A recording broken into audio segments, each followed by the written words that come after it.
Hi everyone, this is Zizo Calante coming at you from Surviving ED, a blog about eating disorder recovery and beyond. Today I'd like to talk to you a little bit about enlisting your support team in your recovery.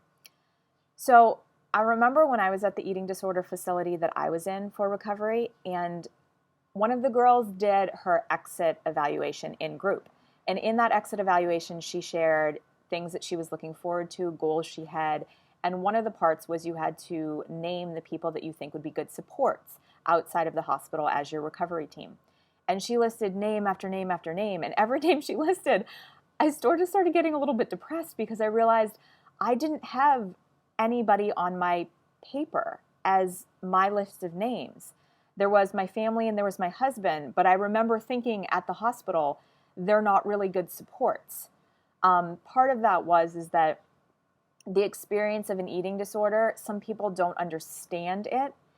And if they love you and are really close to you, they don't necessarily know how to provide you the support that they need because they're going through their own process of what your eating disorder means to them and how your eating disorder affects their lives. So first off, if the closest people to you are not your best supports, they might love you terribly, but they might not be the best supports for you in your recovery.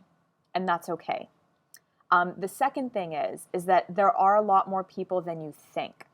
So first off, I just want to say that if you're somebody that is a little bit of an isolator or a loner, the great thing is that we have the internet now. So there are an amazing amount of things online, support groups for recovery, articles about recovery, communities that you can join, apps that you can join to help you to move forward being happy and whole and healthy. And it's up to you to find which one works for you. Everybody's different. Everybody needs a certain level or different type of support, but there are many opportunities available if you just go online. Download apps, read articles, connect with communities and other people that are recovering. The second thing is that sometimes we tend to shut people off if we deem them as not supportive. And that might be true. You have a right to have whoever you want to support you. And I'd also like to encourage you to be specific about the type of support that you need. Often we tend to shy away from people or shut them down because they're not providing support in the way that I need. But the thing is, we might not have told them the way that we need support. So let's just say you have 5 friends. One of your friends might be really great at listening.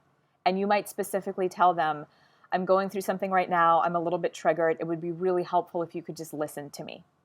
And at the very end, after I speak, if you have anything, that's encouraging, or it would be really helpful to point out the positives and what I'm doing well, or things, to encourage me. Another friend of yours, you might help them be accountable for your diet or your nutrition if that's what they support you in. With parents and loved ones, it might be appropriate for you to tell them specifically the questions to ask, maybe even specifically what not to ask if some of those things are triggering for you. So the main thing is that in your recovery, you're going to come to know yourself. And the more that you know yourself, the more that you can advocate for yourself and tell people how to support you. So go online, enlist apps, read articles, find communities, enlist your friends. There are many, many people that want to support you. They just need to be told how they can do that. And if you tell them specifically how and what that looks like, they're going to be really grateful to you because they're going to be able to support you in a way that they understand is right for you, which helps them. And it's also going to help you because you're going to be receiving the type of support that you actually need for your recovery. So those are my couple words for today. If you have anything that you'd like me to write about or share, please leave it below in the comments. I take a look at all of those and I try to respond for this particular community and your guys' needs. And remember, you guys are doing a great job. Keep moving forward in recovery. You have good days and bad days, but there are always a full, whole, happy, wonderful life ahead of you that you are walking into and embracing.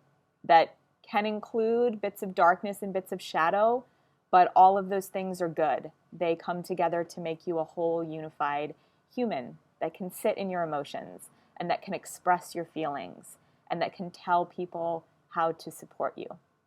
So have a fantastic week.